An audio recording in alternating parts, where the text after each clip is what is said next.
then what did you have to change to make it work when you went back, when you said, hey, all right, in your own mind, what did you do differently that's made it successful? We put each other first. Boom. And we learned to communicate, and I was sitting, and Amanda, I don't know, we both just had like this come to Jesus with somebody. Like, I can't remember who I was talking to. I don't know who she was talking to. And, she's crafty. She's smart. She knows how to deal with me, right? So she calls, and she knows it's my weekend.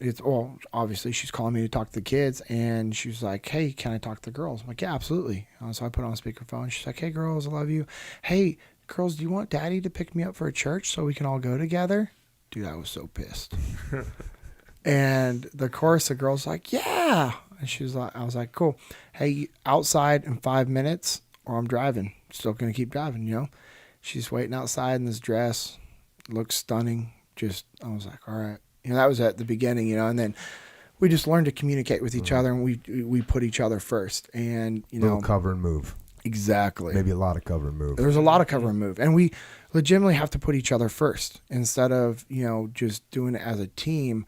Like, my focus, and I don't do this all the time. I'm not trying to act like we have this perfect relationship and everything's phenomenal now, but we legitimately try to put each other first in almost everything that we do to try to take care of each other.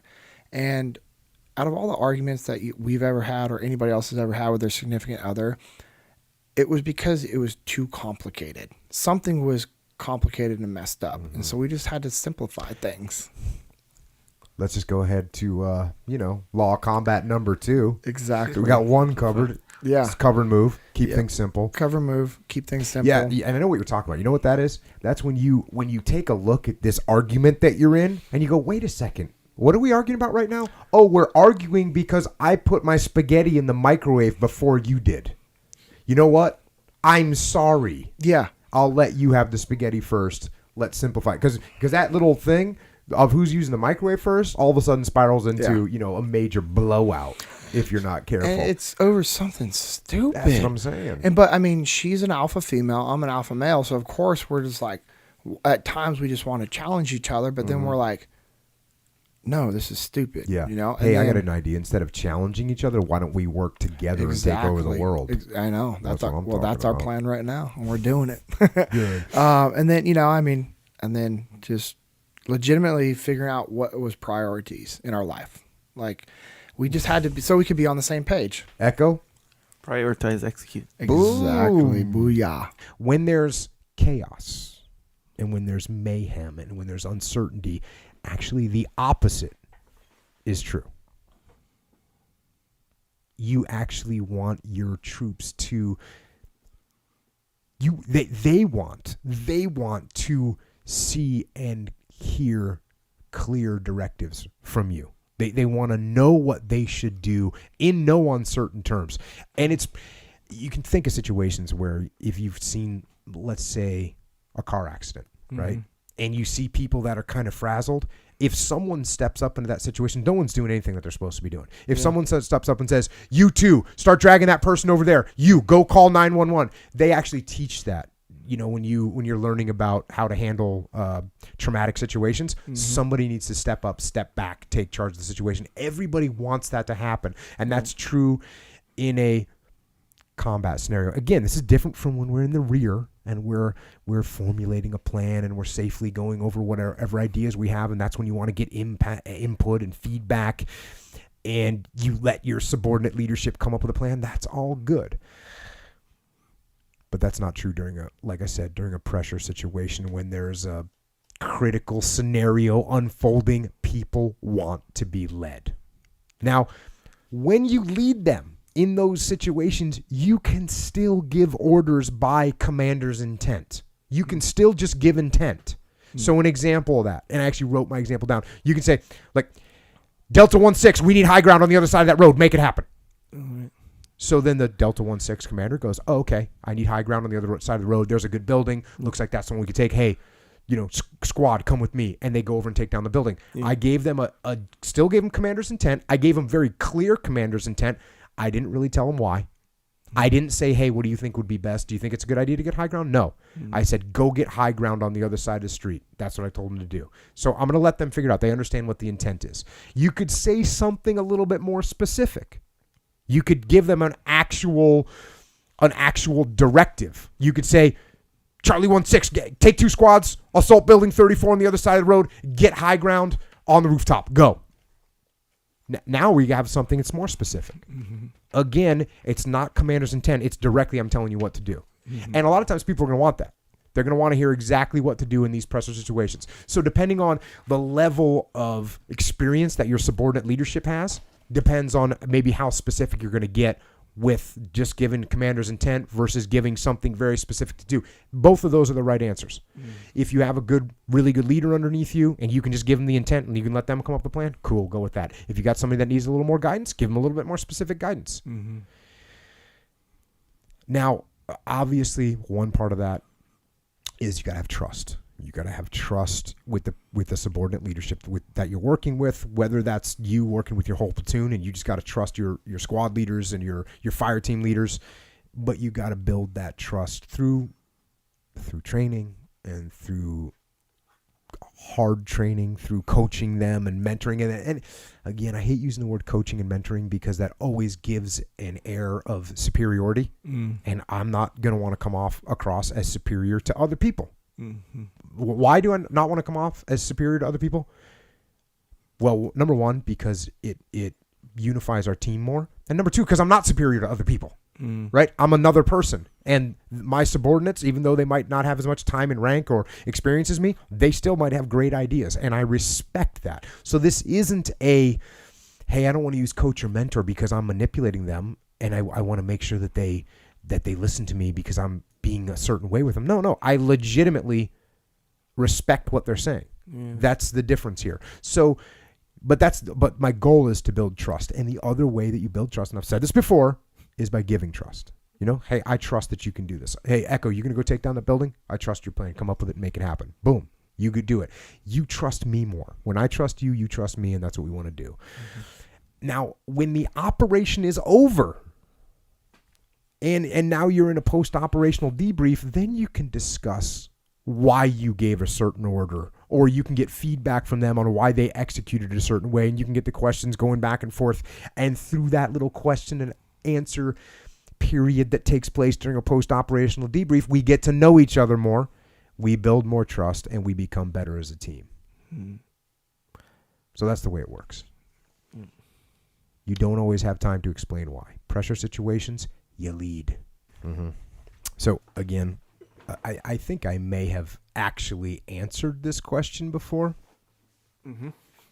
but I'll answer it again. Sure. When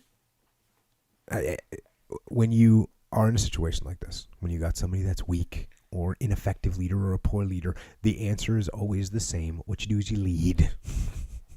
You lead yourself. And I hope people that listen to the podcast on the regular, you all knew what I was going to say there. You all know that when someone is not leading you, then you lead them. You pick up the slack for the weakness.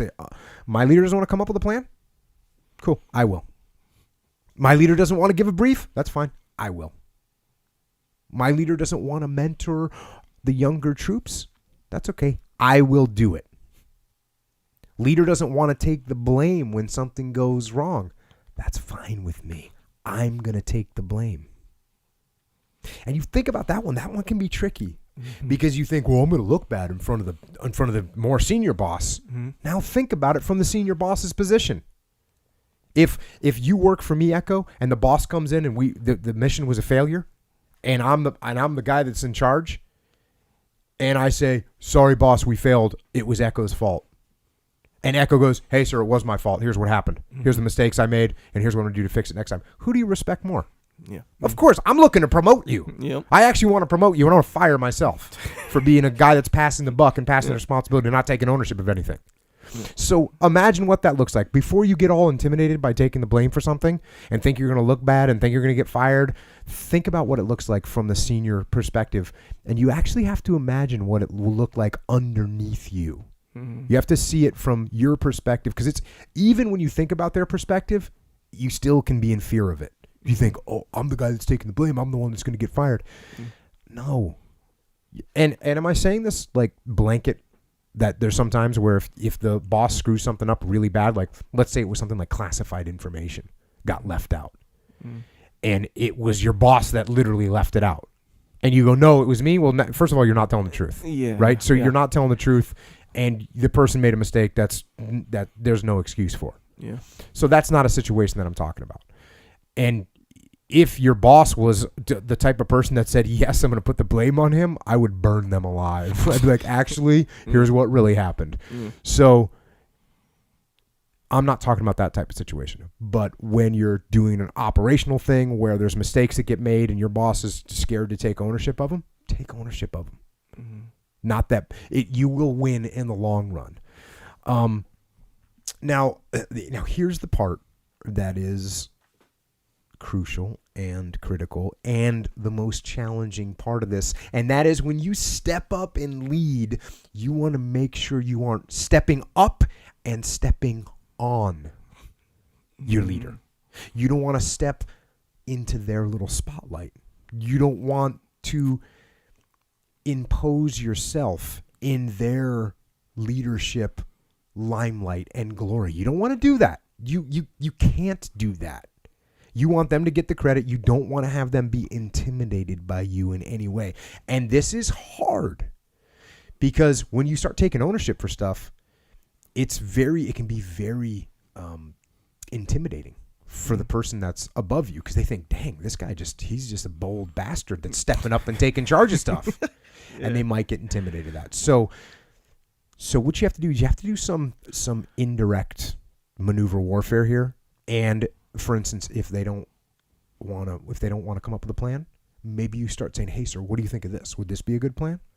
And maybe if they're not mentoring the younger guys, maybe say, hey, you know what? I want to do this. I want to spend some time with the guys after work. Do you mind if I have a little session with them, kind of go over what we learned on last deployment? Or, hey, about this new regulatory thing that's come out in the business world, and I want to get our younger troops to know it. Do you mind if I teach a class on that? So you're asking them permission, and you might even say, you know, hey, I think it would look really good for you too if we were doing this.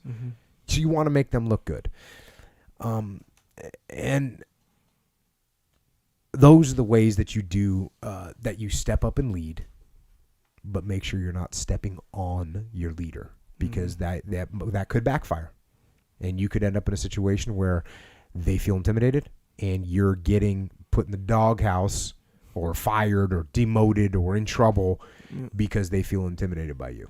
So use caution. If you have a good leader, some leaders just aren't that aggressive. And when you start getting aggressive, they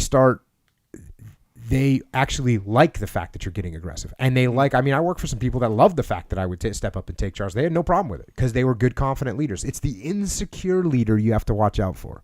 The insecure leader that's worried about looking bad. And I'll tell you, every time I see someone that goes, oh, I got a weak leader, I'm always like, lucky you. Yeah. Lucky you. Take advantage of that. Take advantage of it. Do whatever you want. So you have such a good opportunity when you have a weak leader above you. Don't look at that. Don't get all downtrodden because, man, my leader just doesn't motivate you. Awesome. Yeah. Motivate yourself. Get in charge of things. Take advantage of it. Make things happen. It's awesome to have a weak leader.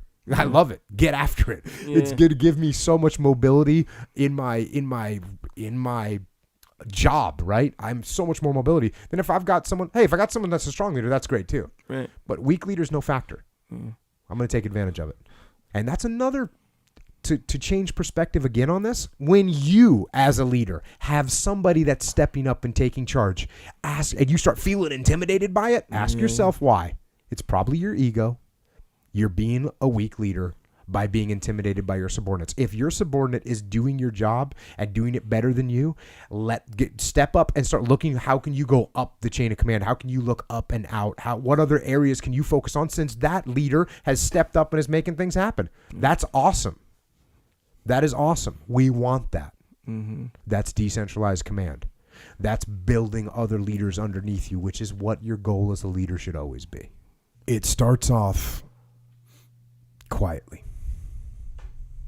When you're young, you don't quite know where it comes from, and at first you don't even know what it is. But you know it's something. You feel it. You feel it growing. You're just a child, but you feel it. Something inside of you. And at some point, that thing, it crosses over. It goes from being something that you don't fully recognize, something that you don't completely understand. It goes from that to being you. Those things become you. It is you. It is your emotions.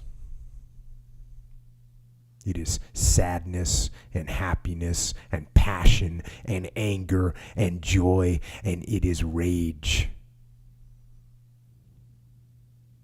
And those things, those emotions, they burn. And they burn hot. They're a fire that grows out of control. They fuel your mind and your body and your soul.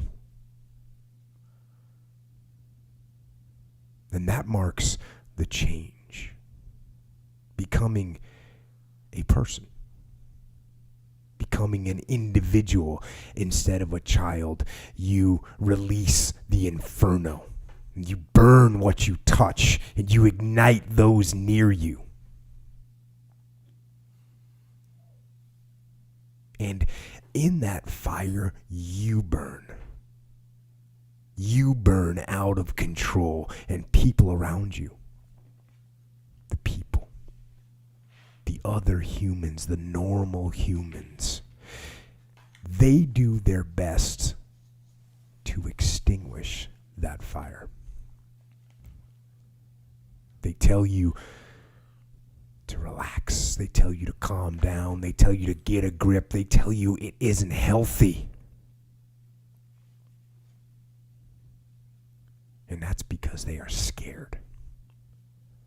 They're scared of that fire in your soul, and so they tell you that you are crazy.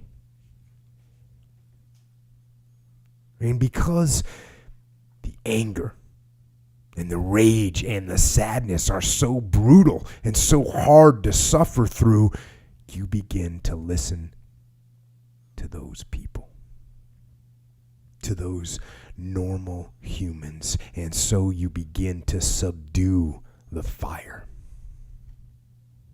You stop feeding it. You start to get those emotions under control, and at some point you realize this is better. Better to control those emotions, better to starve those passions. You begin to shut them down. You are a child no more. No more angry youth. No, now you are an adult. A responsible adult. You control your emotions. You don't let them control you. And the anger and the rage and the sadness, they begin to wither up. They become listless.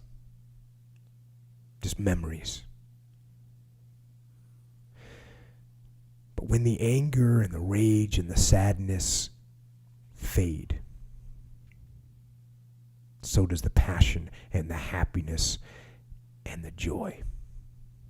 And of course, because it happens slowly, the creeping disease, you don't notice it.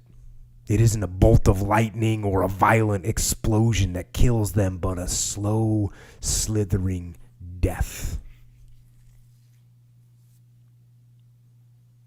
Then, one day, you wake up and you catch a glimpse of yourself in the mirror. And as you look into your own faded, lifeless eyes, you see something. Something you recognize.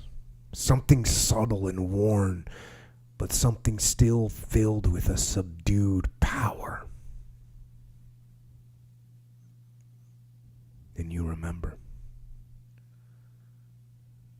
You remember what that felt like.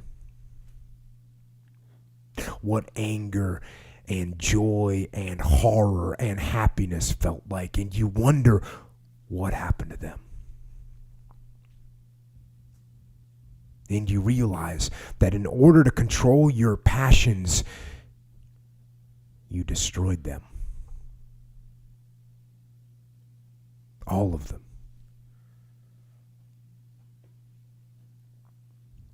But let me tell you, they aren't dead.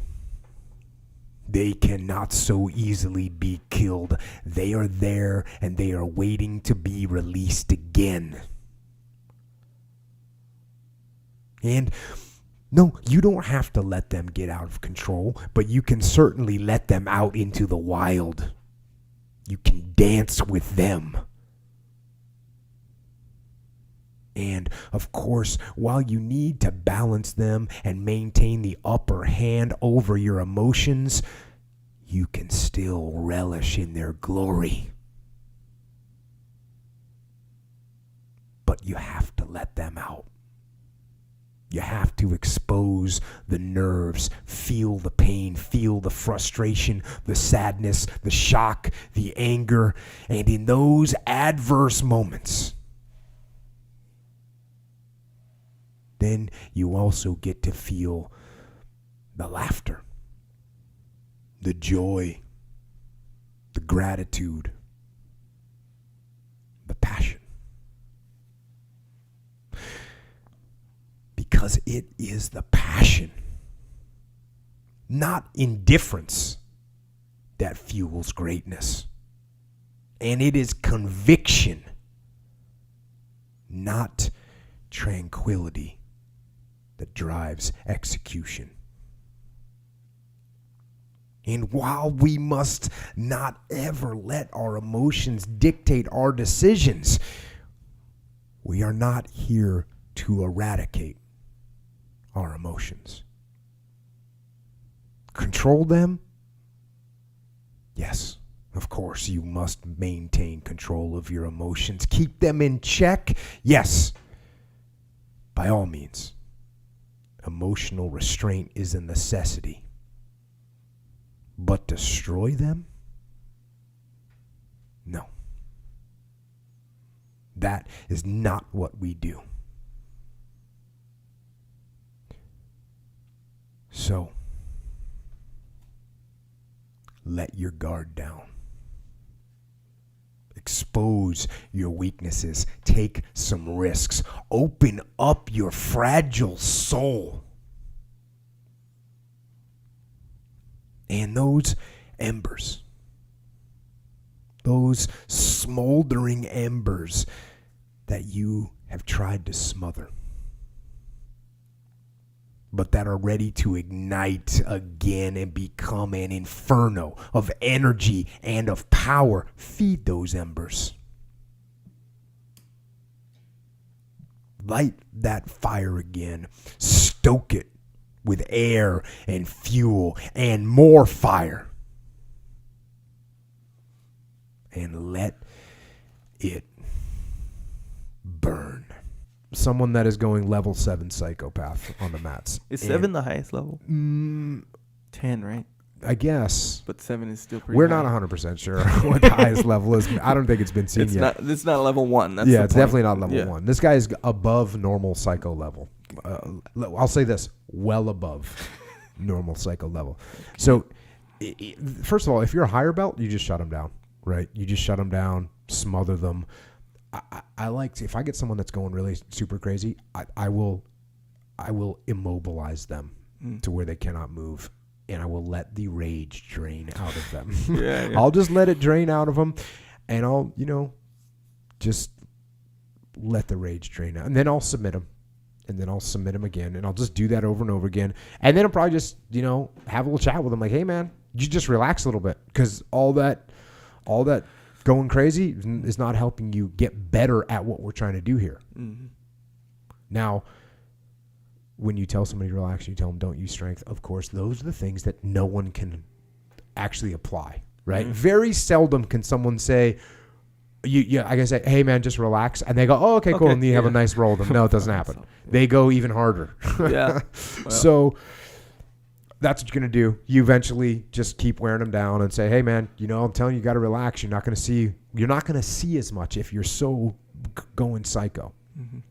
Now, so that's if you're a higher belt. That's what I do. Control them, put them, force them to accept their fate, and that will help them move down the path towards relaxation. Now, if you're a lower belt, you can either fight to the death, which is fine, and kind of join in their mayhem, and if you want to do that, that's okay. Or you can work your technique, right, and get dominated. So guy comes in, and you two are about the same level, but he's a lot stronger than you, and he's going crazy, and you just go, okay, you know what, I'm just going to work my technique the best I can, and I'm not going to escalate this. Mm-hmm. And you know what, you're going to get tapped out because you guys are at the same level, but he's using all of his strength, and you're not. Now, you're going to get better at jiu-jitsu, but you're not going to notice that for a while. Yeah, that's true. So what happens? You get caught up in their ego trip, and you start going just as hard as they're going, and that's the way it works. Now, if you can just say, you know what, I'm just going to keep relaxing with this guy, and eventually I'm going to learn more than him, and that will happen. You will learn more than the person that's going psycho, and then you can put them to tap. So, also as I was, Tim Ferriss sent some email out the other day, and it had a quote on there from Leo Tolstoy, and it said, everyone thinks of changing the world, but no one thinks of changing himself. Right?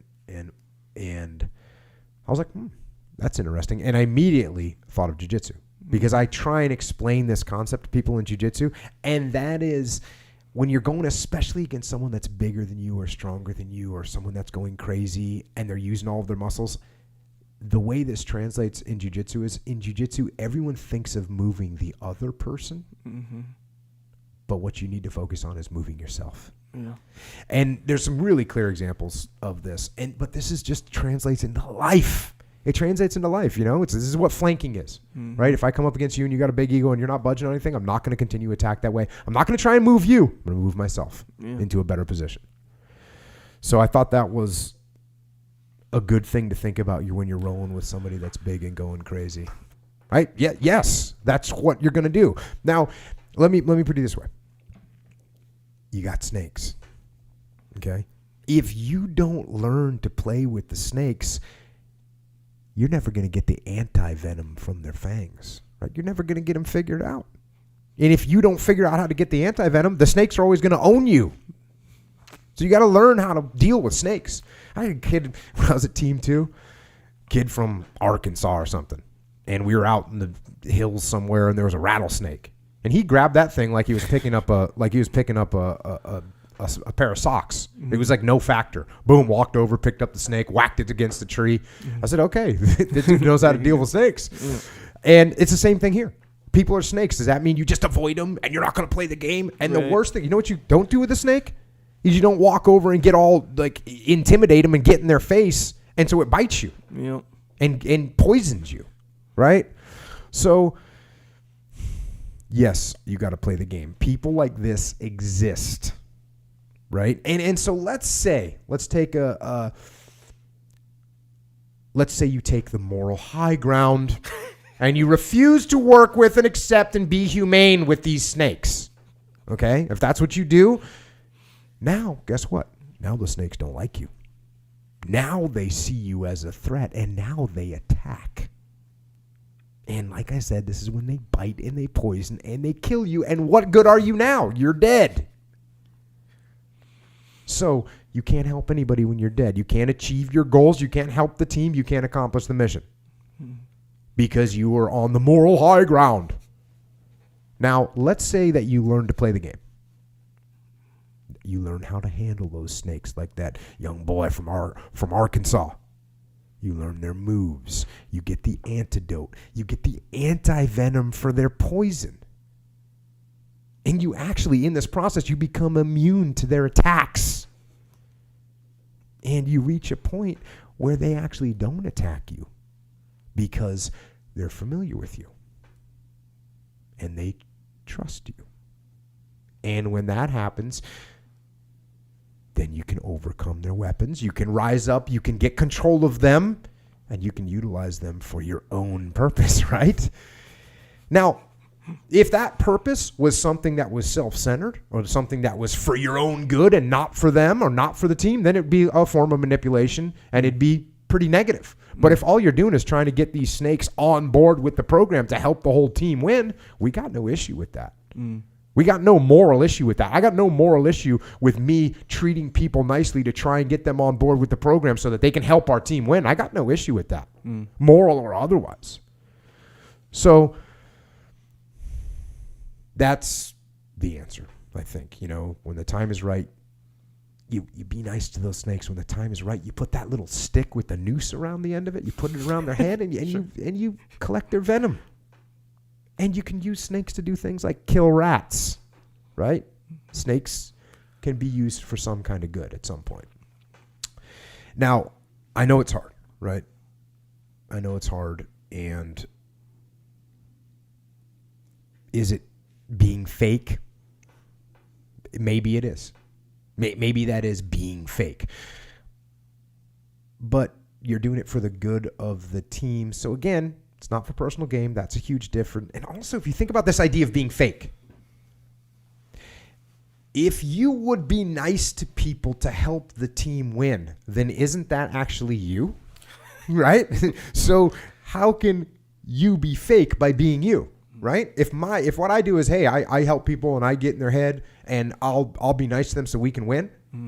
If I do that, that's me. That's not being fake. That's actually what I do. That's not being fake. So I think regardless, in the end, it is something you have to do. You do have to play the game. And that is how you're going to help your team win. And it's also, if you want to get those snakes to come over to the light and get away from the darkness, you're not going to do it by trying to kill them. All you're going to do is offend them and they're going to attack you. Like I said, if you show them a good example, if you're productive, and when you get all that stuff done and you accomplish your mission, and what you do is you say, hey, it wasn't me that accomplished the mission. It was the snakes. They did it. You know what? Those snakes start to stand upright. They start to defang themselves, and they start to realize that maybe they can do some good out there too. That's another thing. If you got your wife or your husband is saying, hey, you know, you're working out all the time, or, you know, I don't like this. Say, hey, here's the benefits. Yeah. Do you want me to be around for an extended period of time? You want me to be alive past 60? Yep. Do you want me to be healthy? Do you want me to be able to defend our family should there be some kind of an encounter? Yep. I know I do want to be able to defend this family. Yep. So, yeah, I got to spend a little extra time on the gun range. Yeah, I got to spend a little extra time on the jiu-jitsu mat. Yes, I'm going to work out. I'm doing that. You think I'm doing it for me? I'm doing it for us. For us, yeah. I'm doing it for us. Now, of course, you got to balance that too, because you can go overboard there too. Yeah, so So working you got out. to be careful. Those days. Those days when I'm tired or worn out or just basically sick of the grind. What do I do on those days? I go anyways. I get it done, even if I'm just going through the motions. I go through the motions. I don't really want to work out. I work out. I really don't want to hammer on a project. I hammer on the project. Don't really want to get up and get out of bed. Yeah, I get up and get out of bed.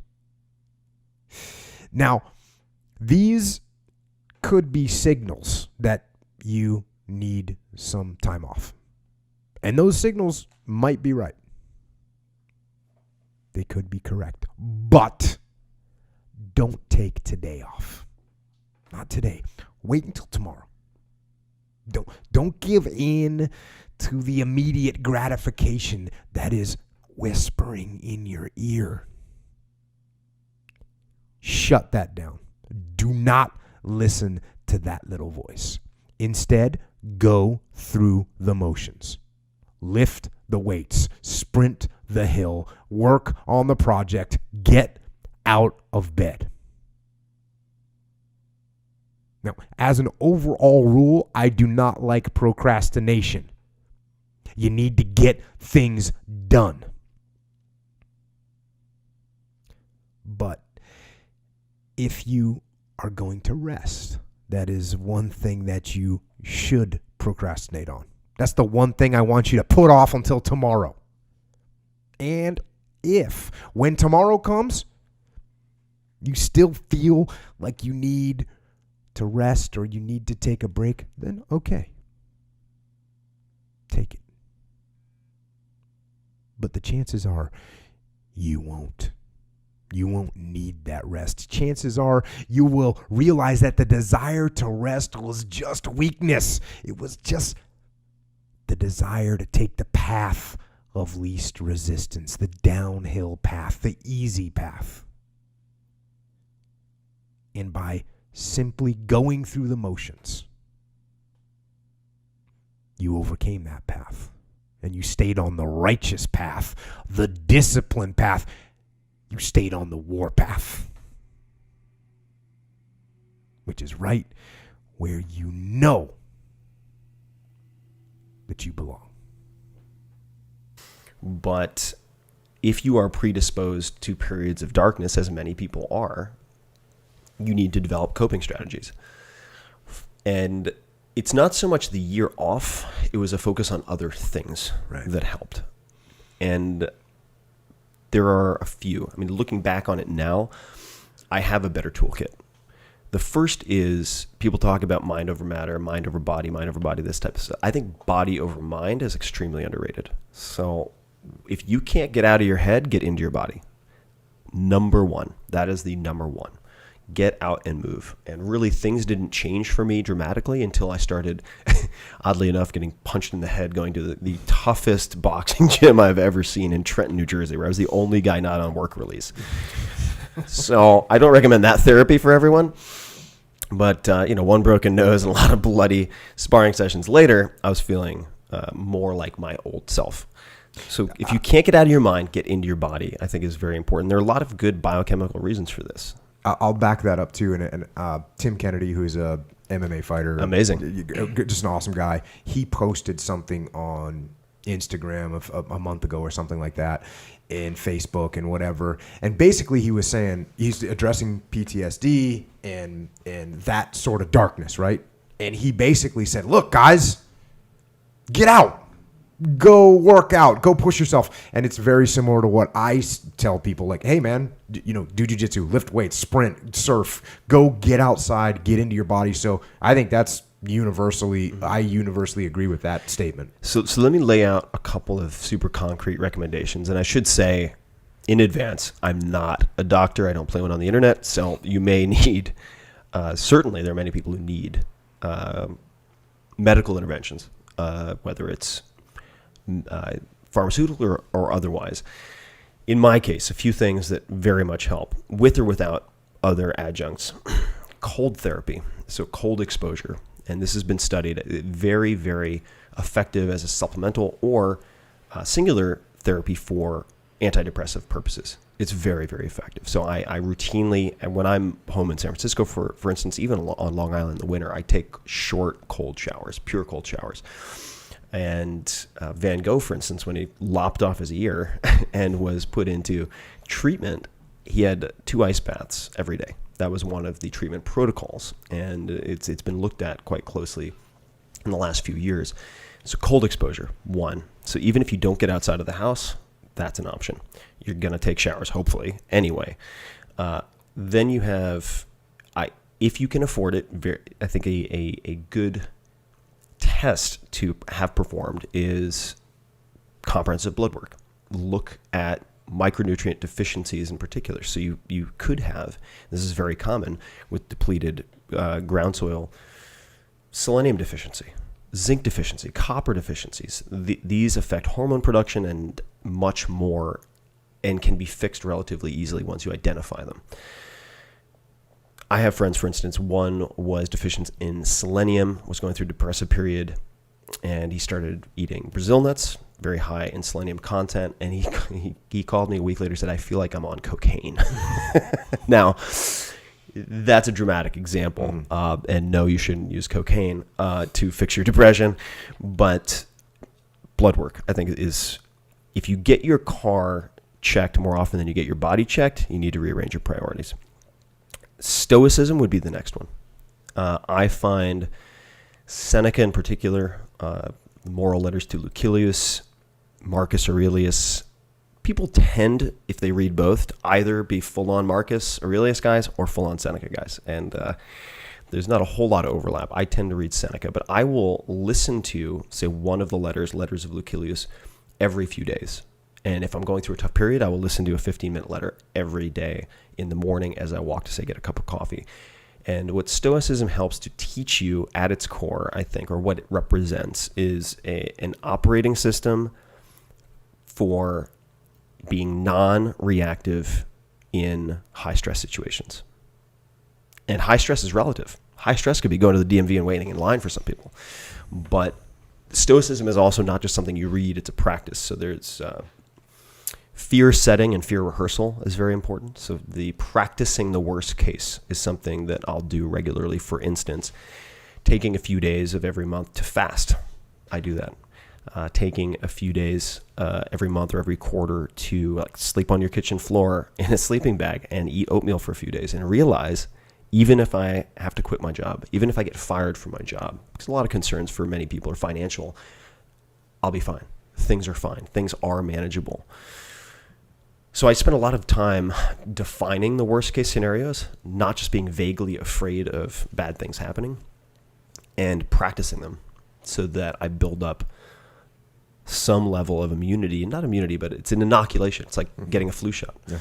Stress inoculation. So what we did in the SEAL teams to each other, you go through hard training, you put all kinds of combat stress, and that way when you get in these scenarios in real life, you're kind of used to it. Well, exactly. And one of my other favorite quotes, and I'm probably not going to get the pronunciation right on this name, but Archilochus, I think it is, says, "We do not rise to the level of our hopes, we fall to the level of our training." And that applies to a lot more than military. It applies to everything. So those are a few recommendations. I do think I'd be remiss if I didn't mention some type of meditation or mindfulness practice, which can take dozens of forms. It can take the form of exercise, anything with a repetitive motion, or anything, quite frankly, that forces you to be present state aware. If you're performing Olympic lifting, I guarantee you're not thinking about your to-do list. Mm-hmm.